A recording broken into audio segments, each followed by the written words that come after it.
sometimes you might even say the fourth largest religion in the world, called Hinduism, though it's only the language and the religion of Hindus, or Hindus is Hinduism, not a religion at all, of which also I will describe to you later on. And now coming back, the commercial era, it is their duty, and appeal through a column, appeal to everybody who is listening to me today, to persuade everybody who is a manager, who is an official in the commercial era, to come forward, to uphold the traditions, uphold the unity of this country. Suppose India breaks, what happens? The commercial people will lose, companies, Tatas will lose, the Ambanis will lose, the Godrej will lose, and M&M will lose, Larsen & Toubro will lose, IT companies will lose. So who is responsible? Who should maintain the unity of this country? Who should maintain the national integration of this country, the emotional integration as well as the cultural emotional bond? Who will strengthen them? They are the people who ought to do that. Why? Because the wrong interpretation of secularism, our education system is not uniting India. The Constitution is not uniting India. The Constitution is only an artificial listing of rules and regulations and laws that cannot. A Bengali doesn't like a Tamilian or a Malayali because of our Constitution. Constitution is only a mechanism for governance, but the cultural bond from Himalayas right up to Kanyakumari, from Haryana and Punjab and Himachal Pradesh to Assam at the other end, the cultural bond is to maintain. A country can remain one with only a cultural bond, and the cultural bond based on language. And let me remind the viewers to hear me, that whole of Europe, though they are all Christian, and following the Greek Roman philosophy, they are divided on language. Germany and France fought for 200 years, England and France for 100 years, and Russia and Germany fought for 100 years. Language is the greatest divider of people in the whole world. The Pakistan is an Islamic country. Islam has got a tremendous bond, or called pan-Islamism, the organization of Islamic countries they have, and they have a common bond based on their religion. Even the strong bond of Islam could not keep Pakistan into one piece. Pakistan broke into two pieces, one Pakistan, the other Bangladesh.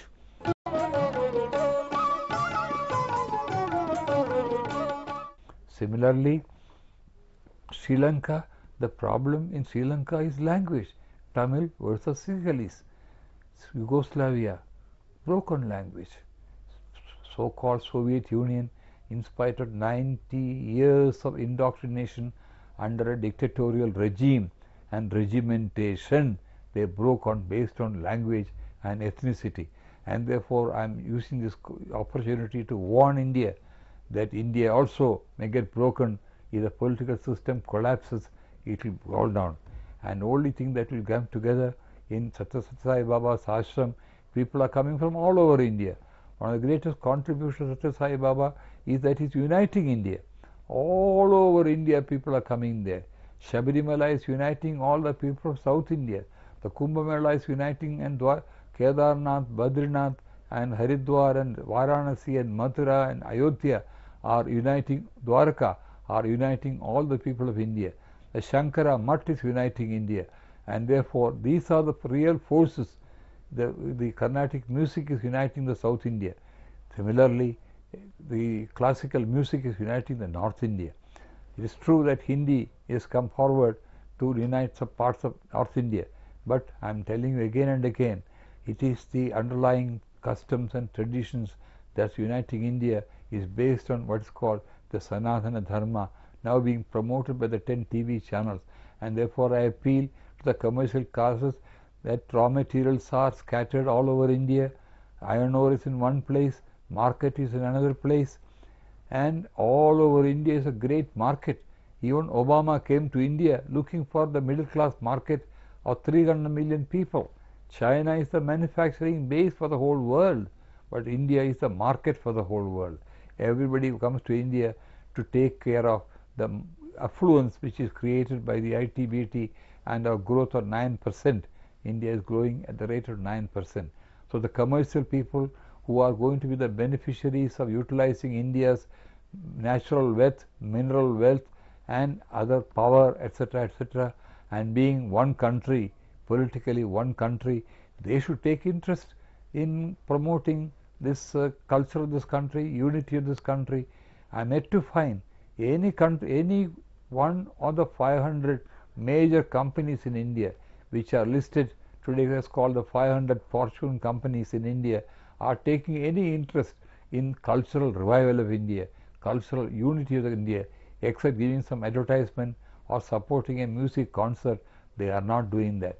In none of the 300 universities, India's unity is a subject for discussion. India's history is not being taught. Indian philosophy is only a segment, a small subject as a specialization.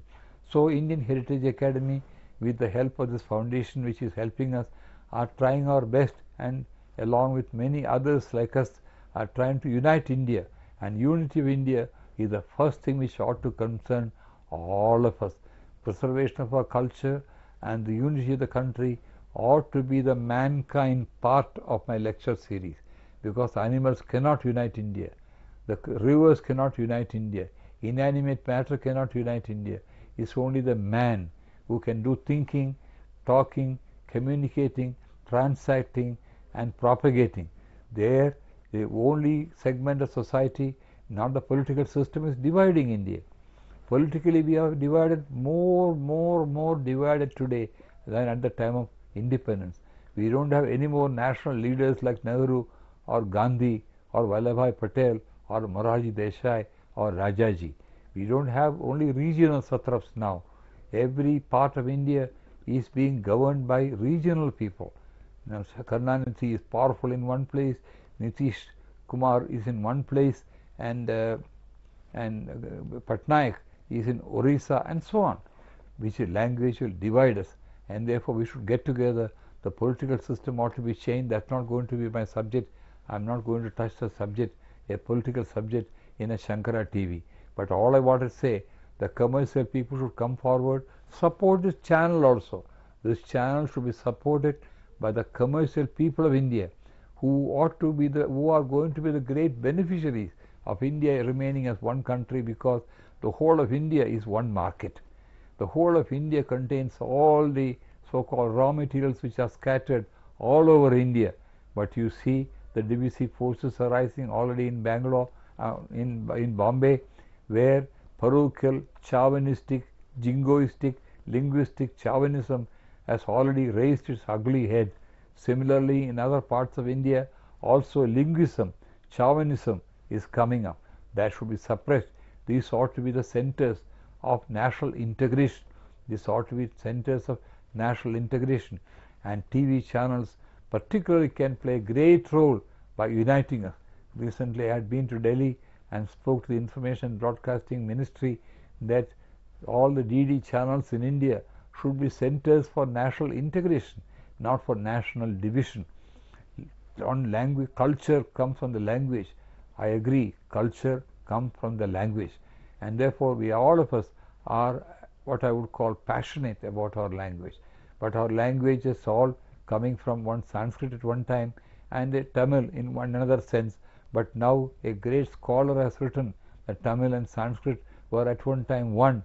It's not a separate language called Dravidian language. That's also not a subject for discussion today. All I want to say is that the commercial world should come forward, support TV channels of the kind which we have now, and also propagate the oneness of India, the unity of India, the international culture of India, the common features of India, so that all of us should remain as one nation, irrespective of the divisive forces created by the so-called inappropriate political economy system which has been adopted by independent India. And why I am saying today here this particular thing, why we want to, the whole world wants India. Even if India does not want India, Indians do not want India, the whole world wants India. They are all coming to India. They are all telling me, many people used to tell me, Many foreigners who come to me tell me, now we all depend on you, and therefore you ought to learn more about your own country. And all the hotels, all the hotel chains, the travel agents in India, and the railways which are helping us to unite India, railway ought to have expanded many times. Our culture of India depends on rapid transportation and communication, and rapid transport and communication have been achieved in India thanks to IT, thanks to the internet, thanks to computers and modern technology. The whole of India is being united, and therefore they are only instruments. The TV and the internet, the Google, and all these are only the TV, newspapers, and other communication channels, the blog, the Facebook, whatever you have, they are only instruments.